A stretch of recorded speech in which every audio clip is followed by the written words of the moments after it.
అందరికీ నమస్కారం. రాష్ట్ర డీజీపీ గౌతమ్ సవాంగ్ గారు 3-4 రోజుల నుంచి తిరుపతిలో పోలీస్ మీట్ ఏర్పాట్లలో చాలా బిజీగా ఉన్నారు. నిన్న కొన్ని కీలకమైనటువంటి వ్యాఖ్యలు కూడా చేశారు. ముందుగా సంతోషం, ఈ రోజున డీజీపీ గారు తిరుమల శ్రీ వెంకటేశ్వర స్వామి వారిని దర్శించుకున్నారు. వారిని అభినందిస్తూ ఉన్నాం. ఎందుకంటే నాకు తెలిసి డీజీపీగా వారు బాధ్యతలు స్వీకరించి మరి దాదాపుగా 19-20 నెలల కాలంలో ఏ రోజు కూడా వారు శ్రీవారిని దర్శించుకున్నటువంటి సందర్భాలు లేవు. మరి ఈ రోజున సడన్గా మరి శ్రీవారి పైన వారికి ఎందుకు భక్తి కలిగిందో, మరి ఎందుకు ఈ రోజున ఉన్న పలానా దర్శనానికి వెళ్ళారో అది ప్రజలే అర్థం చేసుకోవాలి. అంటే దాదాపుగా 19-20 నెలల కాలంగా ఈ రాష్ట్రానికి డీజీపీగా ఉన్నటువంటి సవాంగ్ గారు మరి ఏ రోజు కూడా శ్రీవారి దర్శనానికి వెళ్ళలేదు. అంటే ఆయనకు వెళ్ళే అన్ని అవకాశాలు ఉన్నప్పటికీ మరి ఎందుకో వెళ్ళలేదు. కానీ ఈ రోజున సడన్గా వెళ్ళారు. వెళ్ళిన తర్వాత మళ్ళీ ఆ వీడియోస్ని, ఫోటోగ్రాఫ్స్ని అన్నింటినీ కూడా పెద్ద ఎత్తున సోషల్ మీడియాలో అన్నిట్లో కూడా వాళ్ళు ప్రచారం కూడా చేస్తూ ఉన్నారు. మరి ఎందుకు సడన్గా స్వామివారి దర్శనానికి వెళ్ళాలన్న ఆలోచన ఎందుకు కలిగిందో, వెళ్ళొచ్చిన తర్వాత మళ్ళీ ఆ ఫోటోగ్రాఫ్స్ని పెద్ద ఎత్తున ప్రచారం దేనికోసం చేస్తూ ఉన్నారో, అంటే ప్రజల్ని ఏ విషయంగా మరి నమ్మించడానికి ప్రయత్నం చేస్తూ ఉన్నారో అది ప్రజలే అర్థం చేసుకుంటారు. ఎందుకంటే మనం ఏదో సడన్గా ఏదో చేసేసినంత మాత్రాన ఏదో ప్రజలలో మనం ఒక విశ్వాసాన్ని పెంపొందించుకోవచ్చు అంటే అది వారి భ్రమే అవుతుంది. ఎందుకంటే నేను గౌరవ డీజీపీ గారిని కొన్ని ప్రశ్నలు అడగదలుచుకున్నా. అయ్యా డీజీపీ గారు, నిన్న మీరు మీడియాతో మాట్లాడుతూ మీరు మాట్లాడినటువంటి మాటలు ఏంటంటే, చంద్రబాబు గారిపై కేసు, న్యాయ నిపుణులతో చర్చిస్తున్నాం, మతాన్ని ప్రచారాన్ని రెచ్చగొడుతున్నారు, బాధ్యతారహితంగా మాట్లాడుతున్నారు అని చంద్రబాబు నాయుడు గారి పైన డీజీపీ గారు చేసినటువంటి కామెంట్స్. చంద్రబాబు గారు మత విద్వేషాలను రెచ్చగొడుతున్నారంట, ప్రజల్ని రెచ్చగొడుతున్నారంట, అందుకని వారిపైన డీజీపీ గారు కేసు పెడతారంట. డీజీపీ గారు గత సంవత్సరాల కాలంగా రాష్ట్రంలో ఏం జరుగుతుందో మీకు తెలియంది కాదు. దాదాపుగా 139-140 సంఘటనలు ఈ రోజుకి జరిగినటువంటి పరిస్థితి. అంటే దేవాలయాలపైన దాడులు కానివ్వండి, అర్చకులపైన దాడులు కానివ్వండి, విగ్రహాల విధ్వంసం కానివ్వండి, దేవాలయాల ఆస్తుల్ని కబ్జాలు చేయటం కానివ్వండి, ఇటువంటివి దాదాపుగా 140 దాటిపోయినాయి. కావాలంటే గతంలో కూడా ఆ జాబితా ఒకసారి మీకు పంపించాం, మళ్ళీ కూడా పంపిస్తాం, మీరు పరిశీలించవచ్చు. మరి ఇన్ని సంఘటనలు జరుగుతూ ఉంటే మీరు ఈ రోజు వరకు ఎప్పుడైనా ఒక మీడియా సమావేశాన్ని ఏర్పాటు చేసి, ఇదిగో ఈ దేవాలయం పైన దాడి చేసినటువంటి సంఘటనలో వీరు బాధ్యులు, ఇదిగో వీరిని మేము పట్టుకున్నాం, వీరిపైన ఈ రకంగా మేము కేసులు నమోదు చేసాం, ఇతనే కారకుడు, మేము ఈ కుట్రని ఛేదించామని మీరు ఒక్క రోజైనా మీడియా ముందుకు వచ్చి మాట్లాడారా? ఎందుకు మాట్లాడలేకపోయారు మీరు? ఇది మీ డిపార్ట్మెంట్ యొక్క అసమర్థత కాదా? ఒకదాని తర్వాత ఒకటి అంతర్వేది ఘటన జరిగిన రోజున మీరు ఏం చెప్పారు? భవిష్యత్తులో ఒక్క ఘటన కూడా జరగనివ్వకుండా చూస్తామన్నారు. కానీ ఆగాయా దాడులు? అంతర్వేదిలో రథం తగలపడిపోయిన రోజున మీరు మాట్లాడినటువంటి, మీ పోలీస్ శాఖ మాట్లాడినటువంటి మాటలు ఏంటి? ఎవడో పిచ్చోడు రథం తగలబెట్టారని చెప్పారు పోలీస్ అధికారులు. ఒక పిచ్చివాడిపైకి ఆ నెపాన్ని నెట్టే ప్రయత్నం చేశారు. ఆ తర్వాత తెలుగుదేశం పార్టీ పెద్ద ఎత్తున ఉద్యమం చేస్తే దిక్కుతోచినటువంటి పరిస్థితుల్లో సిబిఐ ఎంక్వైరీకి ఆదేశం ఇచ్చారు. కానీ ఆ తర్వాత రాష్ట్ర వ్యాప్తంగా ఎన్ని సంఘటనలు జరిగాయి, ఎన్ని దేవాలయాలపైన దాడులు జరిగాయి. మొన్న రామతీర్థంలో రాముల వారి విగ్రహాన్ని ధ్వంసం చేసిన తర్వాత అయినా ఆగాయా ఈ దాడులు? విశాఖపట్నంలో పాడేరులో అమ్మవారి పాదాలని ధ్వంసం చేశారా లేదా? రాజమండ్రిలో సుబ్రహ్మణ్యేశ్వర స్వామి ఆలయం పైన దాడి జరిగిందా లేదా? మంత్రాలయంలో రాములవారి ఆలయం పైన దాడి జరిగిందా లేదా? నిన్నగాక మొన్న ఏదో చాలా గొప్పగా పదే పదే చెప్తా ఉన్నారు. కొన్ని వేల సీసీ కెమెరాలు పెట్టేశారా మీరు? రాష్ట్రంలో ఉన్నటువంటి ప్రతి దేవాలయానికి మీరు సీసీ కెమెరాలు పెట్టేశారు. ఏదో 30,000 అంటే ఏదో లెక్క చెప్తా ఉన్నారు. విజయవాడ నడిబొడ్డున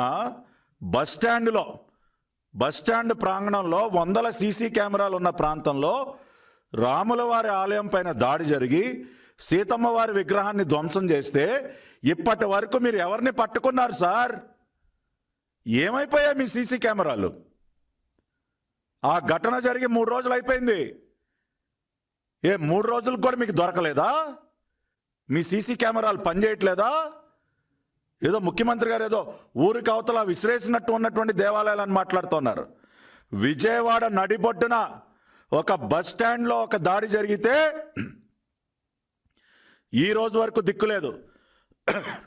మీరు ఈ రోజున సీసీ కెమెరాల గురించి మాట్లాడతారు. ఎవరికి విశ్వాసం ఉంటుంది డీజీపీ గారు? ఇంకా ఏం మాట్లాడుతున్నారండి? మత విద్వేషాలు రెచ్చగొట్టే విధంగా చంద్రబాబు నాయుడు గారు మాట్లాడుతూ ఉన్నారా? ఒక మతం పైన దాడి జరుగుతుంది, దయచేసి ఆ దాడుల్ని ఆపండి, మత సామరస్యాన్ని కాపాడండి, రిలీజియస్ హార్మనీని కాపాడండి అని చెప్పి చంద్రబాబు నాయుడు గారు మాట్లాడుతూ ఉంటే మీరు మత విద్వేషాలు రెచ్చగొట్టే విధంగా చంద్రబాబు నాయుడు గారు మాట్లాడతారంటారా? నిజంగా ఆ రకంగా మాట్లాడింది ఎవరో ఈ రాష్ట్రం మొత్తం తెలుసు. కొడాలి నాని మాట్లాడిన రోజున ఏమైపోయారు సార్ మీరు? అయ్యా డీజీపీ గారు, కొడాలి నాని రాయే కదా హనుమంతుని ఆంజనేయ స్వామి విగ్రహాన్ని ధ్వంసం చేస్తే రాయే కదా చెయ్యో కాలో పోతే ఏమైందని చెప్పి మాట్లాడిన రోజున మీకు గుర్తుకు రాలేదా? మత విద్వేషాలు రెచ్చగొట్టే విధంగా మాట్లాడాడు కొడాలి నాని అని మీకు గుర్తుకు రాలేదా? ఆ రోజున ఎందుకు కేసులు పెట్టలేదు మీరు? ఏం కేసులు పెట్టారు సార్ కొడాలి నాని పైన? 3 వెండి సింహాలు పోయాయి దుర్గగుడిలో. ఏం చేసింది మీ పోలీస్ డిపార్ట్మెంట్? ఏమన్నాడు ఆ రోజున కొడాలి నాని? మేడలు మిద్దలు కట్టుకుంటావా? ఆ రోజున మీకు చట్టాలు గుర్తుకు రాలేదా? మత సామరస్యం ఆ రోజున గుర్తుకు రాలా మీకు? నిన్న చంద్రబాబు నాయుడు గారు ప్రజలలో తీవ్రమైనటువంటి ఆందోళన ఉంటే ఆ పర్యటనకి వెళ్తే వారిపైన కేసులు పెడతారు. కొడాలి నాని మాత్రం దర్జాగా తిరుగుతున్నాడు, పేకాట ఆడిస్తూ ఉన్నాడు చెరువు గట్లమట. ఆయన గారిపైన మీకు పాపం కేసు పెట్టడానికి మనసు రాదు మీకు. ఎందుకంటే ఆయన వైఎస్ఆర్ కాంగ్రెస్ పార్టీ పాపం జగన్మోహన్ రెడ్డి గారు సారథ్యంలో ఉన్నటువంటి మంత్రి కదా. వైసీపీ నాయకులకి ఈ రాష్ట్రంలో చట్టాలు ఎందుకు వర్తిస్తాయి డీజీపీ గారు? వర్తించవు. ఇవాళ ఐపీసీ కాదు వైసీపీ సెక్షన్లో నడుస్తూ ఉన్నాయి ఈ రాష్ట్రంలో. అది కదా ఇవాళ పరిస్థితి. మీకు నిజంగా చట్టాలపైన ఏమాత్రం గౌరవం ఉన్నా మీరు మాట్లాడిన విధంగా మత సామరస్యం నెలకొల్పాని అన్న నిజమైనటువంటి భావన మీలో గనక ఉంటే ముందు కొడాలి నాని పైన చర్యలు తీసుకోండి. కోట్లాది మంది హిందువుల మనోభావాలు దెబ్బతీసినటువంటి కొడాలి నాని పైన కేసులు పెట్టకుండా మీరు చంద్రబాబు నాయుడు గారి గురించి మాట్లాడతారా డీజీపీ గారు? ఆ ఒక్క నిదర్శనం చాలు. మీరు ఏ రకంగా తాడేపల్లి ప్యాలెస్కి సరెండర్ అయిపోయారో ఆ ఒక్క నిదర్శనం తెలియజేస్తా ఉంది డీజీపీ గారు. First you take action on Kodali Nani and then speak to the media. అప్పటి వరకు మీకు చంద్రబాబు నాయుడు గారి పైన ప్రతిపక్ష నాయకుల పైన మాట్లాడే అర్హత మీకు లేదు డీజీపీ గారు. You have lost that right the day you were silent when Kodali Nani spoke against Hindus. You have lost that right. కాబట్టి కనీసం ఇప్పటికైనా మీరు పెట్టండి, యు పనిష్ హిమ్. రెండో పక్కన మొన్న మీ పోలీస్ అధికారులు స్వయంగా మొన్న ఏం మాట్లాడుతున్నారండి? ఎలకలు ధ్వంసం చేశాయా? సీతమ్మ వారి విగ్రహం అక్కడ ధ్వంసం అయితే ఏముందండి, ఎలకలు ధ్వంసం చేసే అంటున్నారు. నవ్వుకుంటా ఉన్నారు సార్ ఇవాళ. అది ప్రజల మనోభావాలు, హిందువుల మనోభావాలను దెబ్బతీయటం కాదా? అంత చులకనైపోయిందా ఒక మతం అంటే? మీరు చర్యలు తీసుకున్నారా? ఆ రోజున డీసీపీ విక్రాంత్ పాటిల్ గారు ఆ రోజున ఏమి హామీ ఇచ్చారు మాకు? Your DCP Vijayawada Vikrant Patil had assured that he will take action on the person who made that comment. ఆ వ్యాఖ్యలు చేసినటువంటి సిఐ పైన నేను చర్యలు తీసుకుంటానని హామీ ఇస్తే ఆ రోజున మేము ఆందోళన విరమించాం. ఏం చర్యలు తీసుకున్నారు సార్ ఇప్పటి వరకు? ఆ సిఐ గారు పైన మీరు ఏమి చర్యలు తీసుకున్నారో చెప్పండి. అది మత విద్వేషాలను రెచ్చగొట్టం కాదా? అది ఎలకలు తినేసి అని అంత అవహేళనగా మాట్లాడటాన్ని ఏమంటారు మీరు?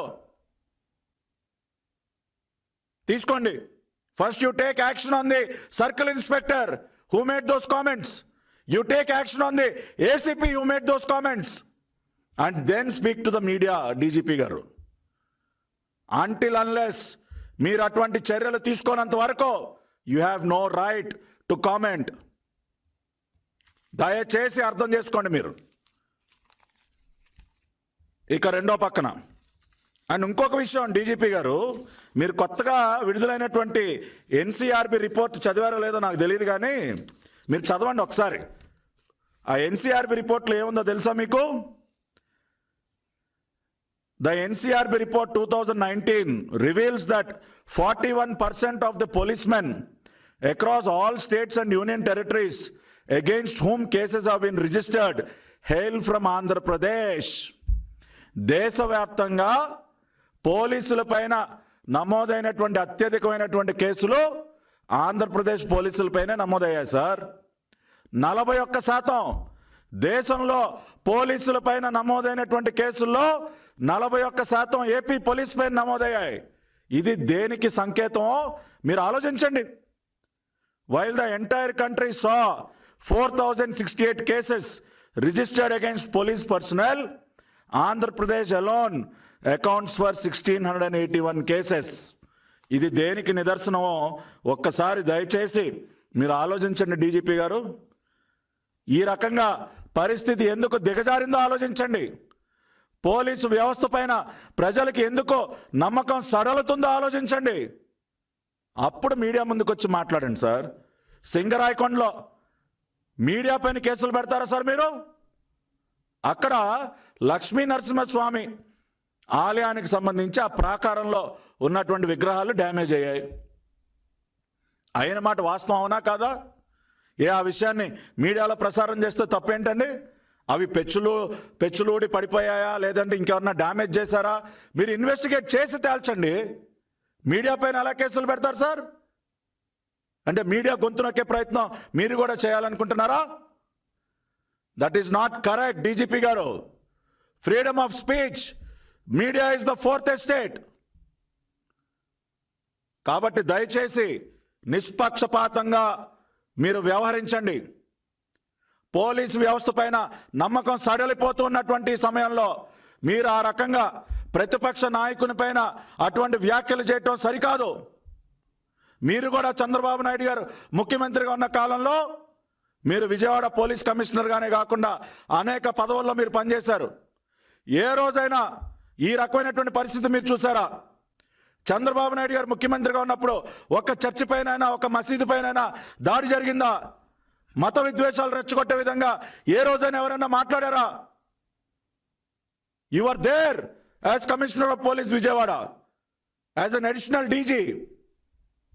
మీకు తెలుసు చంద్రబాబు నాయుడు గారి ప్రభుత్వ హయాంలో ఏ రకంగా ఆ రోజున పోలీస్ వ్యవస్థకి ఫ్రీడమ్ ఉండేదో, పోలీస్ వ్యవస్థకు ఒక గౌరవం ఉండేదో మీకు తెలుసు డీజీపీ గారు. కానీ ఇవాళ పరిస్థితి ఎందుకో తారుమారైందో దయచేసి మీరు ఆలోచించండి. ఆలోచించి అప్పుడు మాట్లాడండి. మీ మనస్సాక్షికి తెలుసు. కాబట్టి ముందుగా ప్రభుత్వ పెద్దలు, కొడాలి నాని లాంటి వ్యక్తులు చేసేటటువంటి ఈ కామెంట్స్ ఏవైతే ఉన్నాయో వాటిపైన చర్యలు తీసుకోండి. మొన్న విజయనగరంలో ఏంటి సార్ పోలీసులు చేసిన పని? లారీలు అడ్డం పెడతారా? చంద్రబాబు నాయుడు గారి పర్యటనలో ఎక్కడైనా చూసామా సార్? ఇదేమన్నా సినిమానా? రోడ్డు గడ్డంగా లారీలు తీసుకొచ్చి పెడతారా పోలీసులు? ఒక లీడర్ ఆఫ్ ది అపోజిషన్ ఇటువంటి పరిస్థితి మేము జగన్మోహన్ రెడ్డి గారు పాదయాత్ర చేస్తున్నప్పుడు మేము చేయలేక అటువంటి పనులు. మీరున్నారు కదా ఆ రోజున ఒక బాధ్యత గల అధికారిగా. జగన్మోహన్ రెడ్డి గారి పాదయాత్రను అడ్డుకోండి అని చంద్రబాబు నాయుడు గారు ఏ రోజైనా పోలీసులపైన ఒత్తిడి తీసుకొచ్చారా? లేదే. ఎందుకంటే వి believed in law and order, in maintaining law and order. We believed in the Constitution of India. కానీ ఇవాళ మీ డిపార్ట్మెంట్ పైన వస్తున్నటువంటి ఒత్తిడి మీకు తెలుసు. లారీలు అడ్డం పెట్టమని చెప్పింది ఎవరో మీకు తెలుసు. ఎవరో పనికి మాలిన వైసీపీ నాయకులు చెప్తే ఆ పని చేస్తారా సార్ మీరు? ప్రతిపక్ష నాయకుడికి అడ్డంగా లారీలు పెట్టి ప్రజల్ని ఇబ్బంది పెడతారా మీరు? ఏంటి సార్ ఇది? ఎంత దిగజారిపోయింది ఆ పోలీస్ వ్యవస్థ? విజయసాయి రెడ్డికి మీరు ఎందుకు అనుమతి ఇచ్చారు సార్? గౌరవ ప్రతిపక్ష నాయకుడి పర్యటన ఉందని ముందుగానే మీకు ఇంటిమేషన్ ఉందా లేదా? అదే రోజున విజయసాయి రెడ్డికి మీరు ఎలా అనుమతి ఇచ్చారు? విజయసాయి రెడ్డి పర్యటన అదే రోజున ఉంటే అక్కడ టెన్షన్ వాతావరణం క్రియేట్ అయ్యే పరిస్థితి ఉంటుందో లేదో మీకు తెలియదా? అన్నీ తెలిసి మీరు విజయసాయి రెడ్డి పర్యటనకు అనుమతి ఇచ్చారు. చంద్రబాబు నాయుడు గారి పర్యటనను అడ్డుకునే ప్రయత్నం చేశారు. కాబట్టి విషయాలని ప్రజలు గమనిస్తున్నారు. ఇవాళ మీ పోలీసు అధికారుల సంఘం ఏంటి సార్ వాళ్ళు రాసిన లెటరు? రాజకీయ స్వలాభం కోసం పోలీసులకు మతాలను ఆపాదించొద్దు. ఎవరు ఆపాదించారు సార్? మేమేం చెప్పాం ఆ రోజున? చంద్రబాబు నాయుడు గారు అన్నదేంటి? ఇవాళ ఈ రాష్ట్రానికి ముఖ్యమంత్రి ఒక క్రిస్టియన్ మతస్థులు, తప్పులేదు, ఎవరైనా ఏ మతాన్నైనా అనుసరించొద్దు. హోంమంత్రి ఒక క్రిస్టియన్, డీజీపీ గారు ఒక క్రిస్టియన్. ముగ్గురు అంటే లా అండ్ ఆర్డర్ మెయింటైన్ చేయాల్సినటువంటి ముగ్గురు కీలకమైనటువంటి వ్యక్తులు ఒక మతాన్ని అనుసరించే వారు ఉన్నప్పుడు ఇంకా బాధ్యతగా ఉండాలి, మీరు ఇంకా రెస్పాన్సిబుల్గా ఉండాలి. మీ ముగ్గురు ఉన్న పరిస్థితిలో హిందూ మతం పైన దాడి జరుగుతుంటే, దేవాలయాలపైన దాడి జరుగుతుంటే అది ఎటువంటి మెసేజ్ సమాజానికి ఇస్తుంది అని ప్రశ్నించారు. తప్పే ఉందండి దానిలో? మేము ఇంకా బాధ్యతగా ఉండమని కోరుతా ఉన్నాం. అదొక రాంగ్ మెసేజ్ ఇస్తుంది. మీరు జాగ్రత్త పడండి అని చెప్పి చంద్రబాబు నాయుడు గారు కోరటం తప్ప దానికి ఏం రాస్తారండి? ఇతర రాష్ట్రం నుండి వచ్చిన ఒక పార్టీ నాయకుడా? ఎలాగ ఈ ఏపీ పోలీస్ ఆఫీసర్ అసోసియేషన్ అధికారులకి ఆఫీస్ బేరర్స్ చెప్తా ఉన్నా, జనకుల శ్రీనివాసరావు, మస్తాన్ ఖాన్ శ్రీనివాసరావు, సోమశేఖర్ రెడ్డి, నోరు అదుపులో పెట్టుకోండి. మీరు ఒక బాధ్యత గల ప్రతిపక్ష నాయకుడి గురించి మాట్లాడేటప్పుడు నోరు అదుపులో పెట్టుకొని మాట్లాడండి. ఇష్టానుసారం 14 సంవత్సరాలు ముఖ్యమంత్రిగా పనిచేసిన వ్యక్తి గురించి పక్క రాష్ట్రం నుంచి వచ్చిన ఏంటా నువ్వు మాట్లాడేది? He is the leader of opposition for government of Andhra Pradesh రాష్ట్రానికి ఒక ప్రతిపక్ష నాయకుడు. 14 సంవత్సరాలు ఈ రాష్ట్రానికి ముఖ్యమంత్రి. 40 సంవత్సరాలు ఇండస్ట్రీ అని చెప్పుకుని తిరిగే నాయకుడు. అవును, 40 సంవత్సరాలు ప్రజా జీవితంలో ప్రజలకి సేవ చేసినటువంటి వ్యక్తి. We are proud of him. మచ్చలేనటువంటి నాయకుడు నారా చంద్రబాబు నాయుడు గారు. ఈ లెటర్లు రాసేటటువంటి మహానుభావులకి వైసీపీ నాయకులు ఇష్టానుసారం నోరు బారేసుకున్నప్పుడు ఏమైపోయిందా మీ అసోసియేషను? కాసు మహేష్ రెడ్డి బొంగులో పోలీసు, నా కాళ్ళ దగ్గర పడుండే పోలీస్ అన్న రోజు ఏమైపోయిందా మీ అసోసియేషను? ఎక్కడ నిద్రపోతూ ఉన్నారా మీరు? తాడేపల్లి ప్యాలెస్లో అంట్లు తవ్వుతూ ఉన్నారు ఆ రోజున. వినండి, వినండి. మళ్ళీ ఏమంటున్నారు పోలీసులు? ఏంది బొంగు పోలీసులు? ఏమైంది? అదే పోలీసులు ఆయన కొన్నప్పుడున్న సిఐలు వచ్చి క్షమాపణ కాళ్ళు పట్టుకొని పోయారు మన ఎలక్షన్ అయిన తర్వాత. పోతే పోనీ వాడి క్రమం వాడు పోతాడని తెలిసి లేకపోతే తెలిసి మళ్ళీ ఏమంటున్నారు పోలీసులు? ఏంది బొంగు పోలీసులు? ఏమైంది? ఏమయ్యా జనకుల శ్రీనివాసరావు, ఏమైపోయావా నువ్వు? కాసు మహేష్ రెడ్డి బొంగులో పోలీస్ అన్న రోజున వేర్ ఆర్ యూ మిస్టర్ జనకుల? ఎక్కడ నిద్రపోతా ఉన్నావు జనకుల శ్రీనివాసరావు? ఎందుక ఈ మాటలు? ఉండవల్లి శ్రీదేవి అరే మెంటల్ అని ఒక సిఐ గారిని పట్టుకుని మాట్లాడిన రోజున ఏమైపోయిందా మీ అసోసియేషను? విను, మళ్ళీ వినిపిస్తా, విను.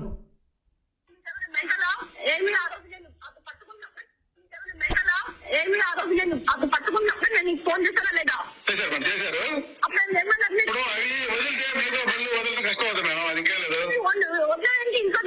పట్టుకొని నువ్వు చెప్పదేంటి అంటే ఏం మాట్లాడుతున్నావు? లేకపోతే ఏంటి? నువ్వేం చెప్తావు? నువ్వేం చేస్తున్నావు? ఏం అమ్మకి ఎమ్మెల్యే ఇంకా వస్తుంది కూడా నేను నీకు నేనేం చెప్తాను నీకు? ఈసారి వదిలేసి తర్వాత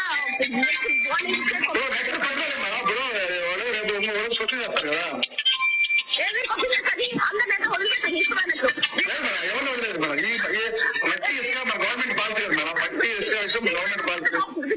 నువ్వు పంపిస్తావు లేదు చెప్పు. నేను ఎస్పీ ఫోన్ చేసుకుంటా అంతే. ఏమి తమాషగా ఉందా నీకు? ఒక ఎమ్మెల్యేని పట్టుకుని కార్యకర్తలుగా నువ్వు బిహేవ్ చేస్తున్నావు.